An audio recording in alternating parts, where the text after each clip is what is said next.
या मालिकेच्या आजच्या भागात आपण पाहणार आहोत. पारू आदित्यचा विचार करत एके ठिकाणी बसलेली असते. गणेशसुद्धा तिच्या सोबतच असतो आणि पारूला विचारांमध्ये गढून गेलेलं बघून तो तिच्या जवळ येतो आणि तिला विचारतो की तायडे काय झालंय? जेव्हापासून तू त्या फार्म हाऊसवरून आली आहे ना तेव्हापासून खूप काळजीत दिसते. काय झालंय सांग ना मला. पण पारू त्याला काही सांगत नाही आणि त्याला तू काळजी करू नको असंही म्हणते. त्यानंतर मग गणी तिला त्याच्यासोबत खेळण्याचा हट्ट करतो म्हणून मग पारू त्याच्यासोबत खेळू लागते. मात्र त्याच वेळी मारुती त्या ठिकाणी येतो आणि मारुतीला बघून ते दोघेही घाबरतात आणि खाली मान घालून उभे राहतात. तर मारुती हसून गणीसोबत बोलतो आणि त्याला खेळायला जायला सांगतो. त्यामुळे मग गणी खेळायला जातो. तर मारुती पारूकडे बघत म्हणत असतो की माझी पारू ना खरंच खूप निरागस आणि चांगल्या मनाची आहे, पण नेहमी तू अशीच राहा. आणि त्यावर पारूसुद्धा हो म्हणते. त्यानंतर मारुती तिला म्हणतो की पारू काल तू मला देवळाच्या बाहेर येऊन भेटली तेव्हा आपलं बोलणं झालं, मात्र मी तुला जास्त काही बोललो नाही, पण आता मला तुझ्याशी महत्त्वाचं बोलायचं आहे. त्यानंतर तो त्याच्या खिशामधून काजळाची डबी काढतो आणि पारू पुढे पकडत म्हणतो की मी तुझ्यासाठी हे काजळ घेऊन आलो आहे. ते बघून पारू तर खूपच खुश होते. मात्र मारुती म्हणत असतो की पारू हे काजळ डोळ्यात घातलं ना तर ते अंजनाचं काम करतं आणि आपल्याला सगळ्या गोष्टी स्पष्टपणे दिसू लागतात, पण जर हेच काजळ कपड्यांवर पडलं ना तर डाग लागतो. आणि ते ऐकून पारू आश्चर्याने मारुतीकडे बघू लागते. तर मारुती रागातच पारूला म्हणत असतो काल किर्लोस्करांच्या घरात आनंदाचा दिवस होता. आदित्य बाबांच्या आणि अनुष्का मॅडमच्या लग्नाच्या पत्रिका छापून आल्या होत्या, त्यामुळे मी तुला जास्त काही बोललो नाही.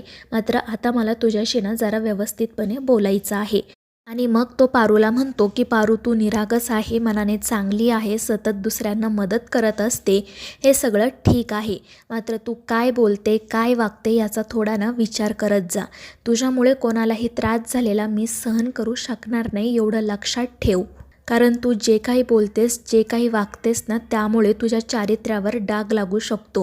आणि मारुतीचं ते बोलणं ऐकून पारूला तर धक्काच बसतो. मारुती नेमकं काय बोलतोय आधी तिच्या लक्षातच येत नाही.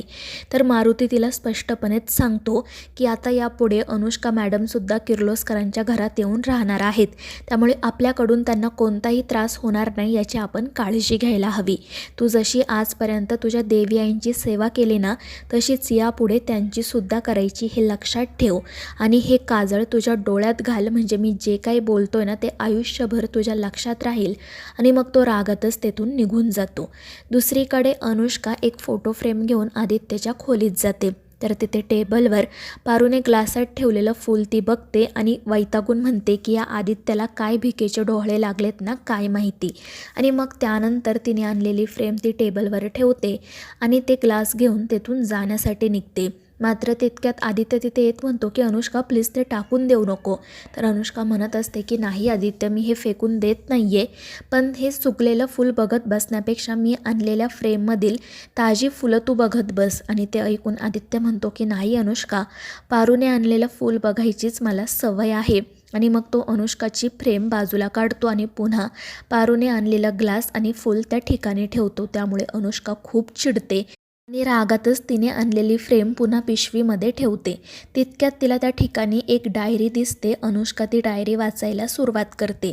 त्यात आदित्यने एक छान कविता केलेली असते आणि ती कविता अनुष्का मोठ्या आवाजात वाचते आणि त्यामुळे आदित्यसुद्धा तिच्याकडे बघू लागतो.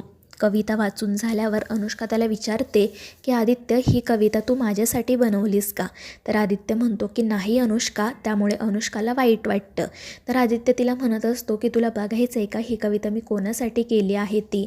आणि मग त्यानंतर तो त्या डोळ्यांचा फोटो अनुष्काला दाखवत म्हणतो की या डोळ्यांसाठी मी ही कविता केली. अनुष्का विचारते की कोणाचे डोळे आहेत हे. तर आदित्य म्हणतो की मलासुद्धा माहीत नाही. मी या मुलीला शोधण्याचा ना खूप प्रयत्न केला, पण ती काही मला सापडलीच नाही. आणि ते बघून अनुष्का म्हणते की आदित्य, ज्या मुलीला तू ओळखतही नाही, जिला तू कधी भेटलाही नाही, तिच्यासाठी तू कविता केली आणि माझ्यासाठी मात्र काहीच नाही. आणि अनुष्काचं ते बोलणं ऐकून आदित्य म्हणतो की सॉरी अनुष्का, मला माहीत आहे मी आजपर्यंत तुला काही गिफ्ट दिलेलं नाही आहे, पण आता तू मला सांग तुला काय हवं आहे ते मी तुला नक्की देईल. आणि ते ऐकून अनुष्का म्हणते की हा जो काही डोळ्यांचा लोगो आहे ना त्या जागी मला माझे डोळे हवे आहेत. आणि ते ऐकून आदित्यला धक्काच बसतो. तो काही उत्तर देत नाही. तितक्यात मग पारू जास्वंदीचं फूल घेऊन त्या ठिकाणी येते. अनुष्का तिला म्हणते की बरं झालं पारू तू फूल घेऊन आली. आदित्यला ना तू आणलेलं फुलच बघायला आवडतं. आणि मग ती तेथून निघून जाते. त्यामुळे आदित्यला वाईट वाटतं. तर पारू आदित्यला म्हणत असते की मालक सर तुम्ही नाश्ता करायला येताय ना. आणि ते ऐकून आदित्य तर भयंकर चिडतो. तो म्हणत असतो की पारू तुला एकदा सांगितलेलं कळत नाही का गं. मी तुला कित्येक वेळा सांगितले की मला मालक सर म्हणत जाऊ नको, मला आदित्य सर म्हण. मग तुला एकदा सांगितलेलं कळत नाही का. आणि त्यांचं बोलणं सुरू असताना अनुष्का त्या ठिकाणी येते, कारण तिचा मोबाईल तिथेच राहिलेला असतो. ती म्हणत असते की सॉरी आदित्य पण मी मोबाईल विसरले म्हणून परत आले. आणि मग त्यानंतर ती पारूकडे बघत रागातच मनाशी म्हणते की पारू तू किर्लोस्कर कंपनीची ब्रँड ॲम्बॅसेडर म्हणून खूप हवेत उडतेस ना, पण बघ आता मी तुझी कशी वाट लावते ते. आणि मग त्यानंतर ती मोबाईल घेऊन तेथून निघून जाते. दुसरीकडे दामिनी तिच्या खोलीत बसलेली असते. तितक्यात सावित्री त्या ठिकाणी येते. दामिनीला वाटतं की सावित्रीने तिच्यासाठी नाश्ता आणलाय, त्यामुळे ती खुश होते. मात्र सावित्रीने काळा रंग आणलेला असतो आणि त्यामुळे दामिनी चिडते.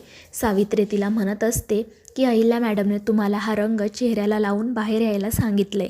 पण दामिनी म्हणते की काल रंग लावला ना माझ्या चेहऱ्याला, रोज रोज लावायला काही रंगपंचमी आहे का. मी हा आता काळा रंग माझ्या चेहऱ्याला लावणार नाही. आणि ती रागातच तेथून बाहेर पडते. पण अहिल्या अचानक समोर आल्यामुळे ती पुन्हा खोलीत येते आणि म्हणते की वहिनी मी तुमच्याकडेच येत होते. तर अहिल्या विचारत असते की काय झालं दामिनी, तू काही रंगाबद्दल बोलत होती का. तर दामिनी म्हणत असते की नाही वहिनी, तुम्हाला तर माहिती ना मला रंग किती आवडतात ते. मी सावित्रीला सांगत होते की हा रंग मी लगेचच तोंडाला लावते.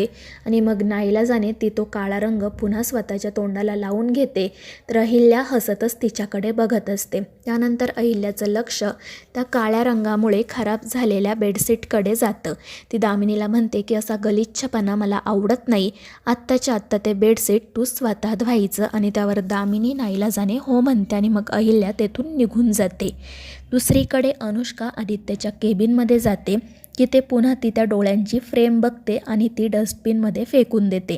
त्यानंतर आदित्य जेव्हा त्या ठिकाणी येतो तेव्हा ती फ्रेम त्या ठिकाणी नाही आहे हे बघून तो खूप चिडतो आणि त्याच्या पेला याबद्दल विचारू लागतो. त्या मुलीला काही माहिती नसते.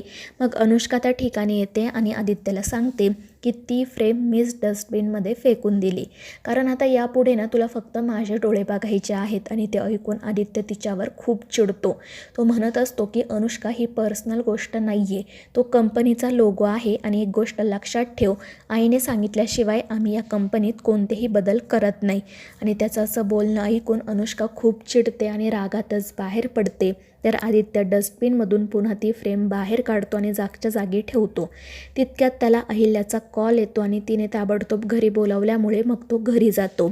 घरातील सगळेजण हॉलमध्ये जमलेले असतात. मग आदित्य पारू त्या ठिकाणी येतात.